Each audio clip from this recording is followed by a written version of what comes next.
G'day, hi and welcome. If you're wondering what a melted reg looks like, you're looking at it. I just got in the boat. There was a nice little breeze, but as soon as I got in here, the breeze stopped. It did. It did that to me. It is very toasty in here. Okay. So, I should get at least a thumbs up or a like for this, because this is me suffering, guys, for you guys.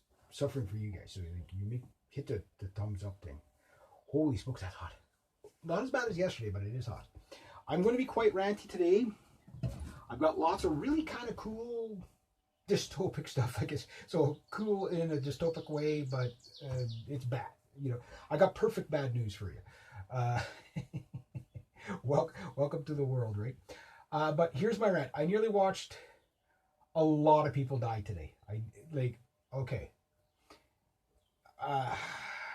And I want to approach this because I know some of my audience might be on one group or the other. And it's just, this is one of those things that if people were sensible about, you would never have a scenario like this. Okay. So this morning I had to go spend a whole bunch of money renewing my license plate, my license, driver's license, all that. And I took Thunder up. And you guys know my truck, runs kind of funky, right? Thunder he was awesome today. He didn't misfire once, nothing.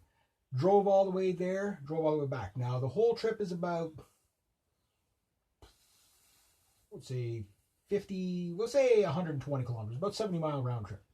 And it's all Quebec roads that are, if you watch my professional Canadian Beaver Walker channel, you can see the truck's always bouncing even on the highway. It's like the roads are so bad. And it's blind corners and rolling hills, and it's treacherous road, right? It's highway, 90 kilometers an hour, which for my American viewers, that is 55 miles an hour-ish, 50 to 55 miles an hour. And there's a hill it's about a mile long, or 1.6 kilometers. And it's called the Laureate Hill, okay? And at the top of that hill, it crests, and you can't see what's coming out of the other side. And this is like, we're tractor trailers. I had a tractor trailer behind me, okay? And I'm coming out of Otter Lake, whatever, and I get to the Laureate Hill. Right at the top of the hill is a cube band full of bicycles. You see where I'm going with this already. Hold your cursing until after. And these people are standing, like the cube band is not even far enough over, like parts of the cube band is overlapping the road, and there's people standing on no reason they couldn't be over. And why unload at the top of the hill, the crest of a hill, where like on one side of the crest of the hill or the other, nobody can see you. Right? So, by law, you have to be 1.5 meters away, or about 6 or 7 feet away from the cyclist, right? Nobody really has a problem with that part. But you have a problem when the cyclists are almost to the yellow line, right? Where they're taking up 2/3 of the lane, because I have a right to be here, but you're on a 90 zone. It's a highway, So I swerve out, put my four ways on, swerve out, praying nobody's going to crest the hill at the same time as me. I get around, the tractor trailer gets around, no problem. Come down the hill, go around kind of a bit of a blind corner, whatever. So I'm expecting to see more of them anyway. And I do. And they're in a group, strung out about, 3 football fields. So I just strung out. And some of them are like that far from the yellow line. The white line's way over there, 10 feet. You know what I mean? So I come around coming down the Laureate Hill, and then up this other hill. When I get to the other hill, I crest the hill, and I anticipated that there might be some there, so I slowed down, put my four ways on for the tractor trailer behind me anyway, so he slowed down too. Crest the hill, sure enough, the big group of them there. And it's one of those hills that comes down and does a blind turn like that at the bottom of the hill.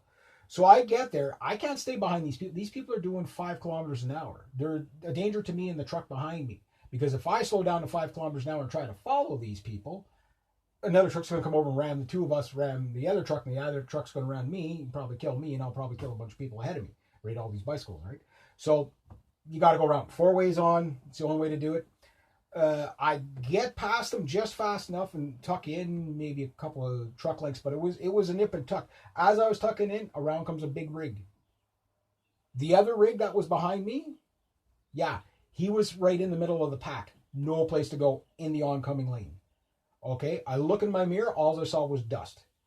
That other tractor trailer, I thought for sure was going to smack him head on. He missed him by that much. Like, it was literally nip and tuck. How that guy didn't go off the cliff, I don't know. That other trucker, hats off to him. You know, like, I had lots of room to get in, but it was still dangerous for everybody. And these assholes were right out to, again, I cycle, I live up here, right? I've never done that to the traffic. You know, I've never had this attitude, well, I belong on the road too. Like, go onto the shoulder. It's for your own damn safety, right? Yeah, just no common sense. So I see a bunch of them that they're waiting up for the, like, because they're all straggled in groups, right? And I pull off to the side. I said, guys, you got to stay over. I said, you just about put you put a tractor trailer in the ditch back there.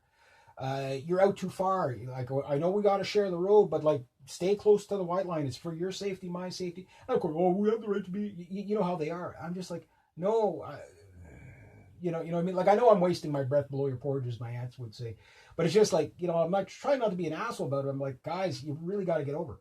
Like, this stretch of road is dangerous enough for vehicles, but it's a 90 zone, not a 50 zone, right?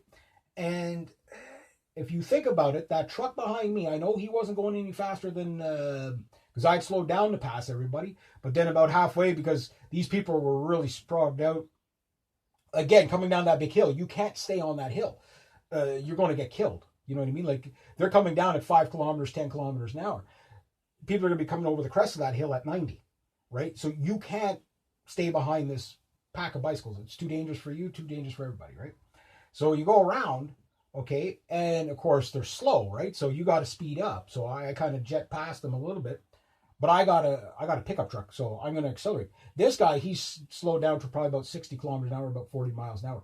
Right in the middle of the pack, that's still got 100 yards this way, maybe 100 yards that way, football field on each side. Those two trucks were that close. Like, how the guy didn't die, I don't know. And it's like, why don't they have an escort, number one? It's a highway. You know what I mean? Like, sure, like, do your bicycle thing, but it's a highway. Have an escort. There was no escort, fore or aft. Like, how is that even legal? You know what I mean? And they always cite the driver as the fault, but it's like, it's unreasonable. There was no place for that tractor trailer to go other than into about 25, 30 people. Or head on into that other tractor trailer. You made that guy have a choice to kill himself and the other guy, tractor trailer, or all those other people. That's the choice you left the guy. Now, to the trucker behind me, that was one hell of a sacrifice you were about ready to make there, because he was on the brakes. You heard it. He was on it. You heard the horns. And I mean, I'm up ahead of them. You know, I'm far ahead of them. And the other trucker that dodged that truck coming out, you got to think of the combined speed. He's coming at 90, right? So when he saw me, he was probably already getting on the brakes. But it's a tractor trailer. It takes a kilometer and a bit to stop, right? Yeah, that should not have happened. They're going to get somebody killed. They're going to get themselves killed. I know people, like the people that don't drive, okay, I'm not cutting them any slack, but I know they don't even know how dangerous they are, right? Because they're ignorant, right?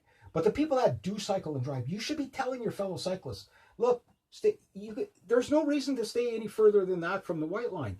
Give yourself some place to go. When you're close to the yellow line, we have to be basically almost in the ditch on the other side because we have to be much further from you, right? We have no place to go either into the ditch, into oncoming traffic, or you. So some people are not going to make that decision. Like, that trucker had every right to fucking kill all those people if he wanted. Maybe not the right, but self-preservation. He wouldn't have had a choice. So I don't know who that trucker was behind me, or those two truckers. They could have been family men. You know what I mean? So check your ego of, I have the right to be here and screw all motorists. When it's a 50 zone, yeah, people are, can slow down fast. A 90 zone, you can't slow down fast. You know what I mean? And you can't stay behind these people because on a blind corner, you're going 5 kilometers an hour. A truck's going to, with no escort, no indication that there's going to be, you're going to be there. Well, a driver should just anticipate you can only anticipate so much. Like, you don't know if there's 1 group, 10 groups, 20 groups. You don't know. You know what I mean? So that's my rant for the day. So I nearly watched a lot of people die today because of the stupidity of a group. I think I'm going to post this on both both of my channels, my BitChute channel and my YouTube channel, because like, it's not to pick a fight with the cyclists. Like, the cyclists, you're not understanding what I'm saying. I'm saying you're a danger to yourself and others. You're a hazard on the road when you're that far over. You don't need to be riding side by side. Stagger yourselves. Look, us motorcycle guys do it. I grew up, kids here, we did this. You know, go on the other side of the white line. Their tractor trailers, they can't maneuver as good as a pickup truck. And even a pickup truck, I mean, my pickup truck's 5,400 pounds. Law of tonnage, right? That tractor trailer is 130,000 pounds. You know what I mean? Or more. He ain't going to be able to stop on time. And especially on blind corners like that with no escort. Have common sense in rural areas. Like, if you're going to use the road, do it without ego. Do it with the concept of, yes, I have to share the road, but I'll be over as much as I can, because I know if these guys have to come out, they have to be able to come back in an emergency too. You need a place to go, fine. But you need to go towards the ditch. I need to be able to go towards the ditch too if oncoming traffic, right? Because you can't tell what's coming around the corner. You know, well past when there's no corner. I was passing when there was no corner. So was the truck. It's just that combined speed of that truck and the other truck, okay? If he's doing 60 and the other truck is doing 90, that's 150 kilometers an hour. That is 90 miles per hour. Two tractor trailers heading at each other within a couple of 100 yards at 90 miles an hour. Neither truck could stop. And neither truck did stop. They were incapable of stopping. That's the catastrophe from that could have been a really bad day for a lot of people, because of the mindset of this entitlement of one group of people. You know what I mean? If you're going to share the road, but do it with law and tonnage and common sense. And like, again, I cycle too, guys. There's no excuse to be out that far on the road, even when I'm out on my skateboard. You know what I mean? Like, I'm watching for traffic. I see traffic, I give them the room. It's called courtesy. And it's also called common sense. Why? Law of tonnage. So that's my rant for today. Hats off to those two truckers for not getting killed. I incidentally had my GoPro beside me because I was eating meat sticks, and I know you guys don't like hearing me chewing on meat sticks while I'm making vlogging. Otherwise, I would have got the whole thing on video, you know what I mean? But it was just the attitude that, you know, like, I'm like, guy, you know, there's the second, I said, you guys just put a tractor trailer in the ditch back there. You know, stay over, you're going to get people killed. You know what I mean? Like, this is a 90 zone. It's not the city. You know what I mean? Anyway, that's my rant for today.